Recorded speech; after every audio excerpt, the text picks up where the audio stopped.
ఎన్నో రోజుల నుంచి కళ్ళల్లో వత్తులు వేసుకొని మరీ ఎదురు చూస్తున్నాం ఈ నోటిఫికేషన్ వస్తుందని. మన రాష్ట్ర ప్రభుత్వం ఎన్ని రోజుల నుంచి అయినా కానీ ఇక వస్తుంది ఎలా వస్తుందని జూన్ 2 అన్నారు, అప్పట్లో డిసెంబర్ 9 అన్నారు, ఇలా జరుపుకుంటూ వస్తుంది. అంటే ఇక్కడ నిరుద్యోగులను నిండా ముంచే కార్యక్రమం మన ప్రభుత్వం పెట్టుకుంది. ఇప్పుడు పోలీస్ అభ్యర్థులకు ఉన్న పెద్ద ప్రాబ్లం ఏంటంటే ఈ రాష్ట్ర ప్రభుత్వం ఇప్పుడు ఏమంటుంది, ముందు 5,000 పోస్టులు ఇచ్చేసి తర్వాత మళ్ళీ 15,000 పోస్టులు ఇస్తామని ఓ నాటకం ఆడుతుంది. అంటే ఇక్కడ ఉన్న ఈ 15 లక్షల మంది పోలీస్ అభ్యర్థులు పిచ్చోళ్ళ కాదు కదా. ఇన్ని రోజులు అంటే మసిపూసి మారడిగా చేస్తామని నడిచింది, ఇక నడవది.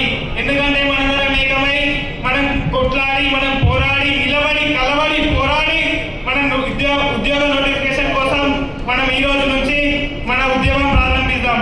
ఇప్పుడు కనుక ఈ ప్రభుత్వానికి ఈ నిరుద్యోగుల పట్ల చిత్తశుద్ధి ఉంటే మాత్రం తక్షణమే ఆ జియో నెంబర్ 27 సవరించి ఈ తక్షణమే 20,000 పోలీస్ కానిస్టేబుల్ ఉద్యోగాలకు నోటిఫికేషన్ ఇవ్వాలి.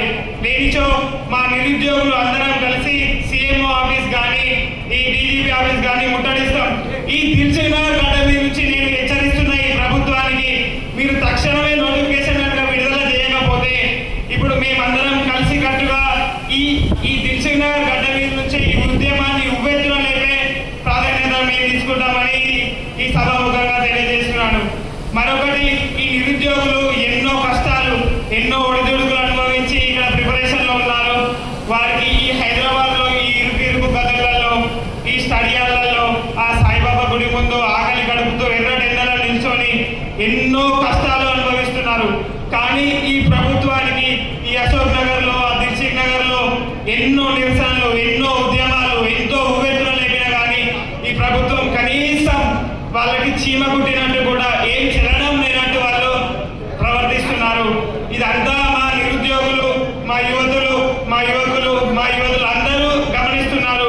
ప్రభుత్వాన్ని ఎట్లా ప్రశ్నించాలి, ప్రభుత్వం దగ్గర మాకు రావాల్సిన ఉద్యోగాలు మా హక్కుగా మేము అడుగుతున్నాం. ఈ ప్రభుత్వం నిరుద్యోగ వృత్తి అన్నది ఏడాది నెలలోనే 2 లక్షల ఉద్యోగాలు అన్నది ఒక్కడైనా దించిందా? ఆనాడు కేసీఆర్ ఇచ్చిన ఉద్యోగాలను పట్టుకొని కేసీఆర్ ఇచ్చిన నోటిఫికేషన్ కు ఈ రేవంత్ రెడ్డి ఈ నిబంధన పత్రాలను ఇచ్చేసి ఈ నోటిఫికేషన్ మాదే అనుకుంటా చెప్తున్నాడు. కానీ మన నిరుద్యోగులందరికీ తెలుసు అసలు తెలంగాణ ప్రభుత్వంలో ఏం జరుగుతుంది. తెలంగాణ ప్రభుత్వం ఈ నిరుద్యోగుల ఉసురు ఎట్లా పోసుకుంటుంది.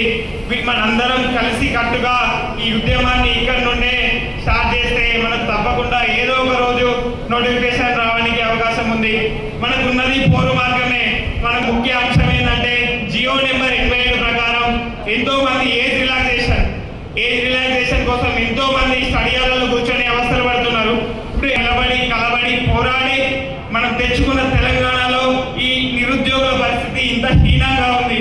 ఇప్పుడు ఈ ప్రభుత్వాన్ని నేను ఒకటే సూటిగా అడగదలుచుకున్నా, ఈ నిరుద్యోగుల పట్ల మనకి ఎందుకు ఇంత నిర్దాక్షిణంగా ఎందుకు వ్యవహరిస్తుంది? మా నిరుద్యోగులు ఒక్కొక్కరు అందరూ అన్ని గమనిస్తున్నారు, అన్ని గుర్తు పెట్టుకుంటున్నారు. వచ్చే అసెంబ్లీ ఎన్నికల్లో ఎవరికి ఎట్లా బుద్ధి చెప్పాలో తెలుస్తుంది. మీరు మా నిరుద్యోగుల్ని చాలా తక్కువ అంచనేస్తున్నారు.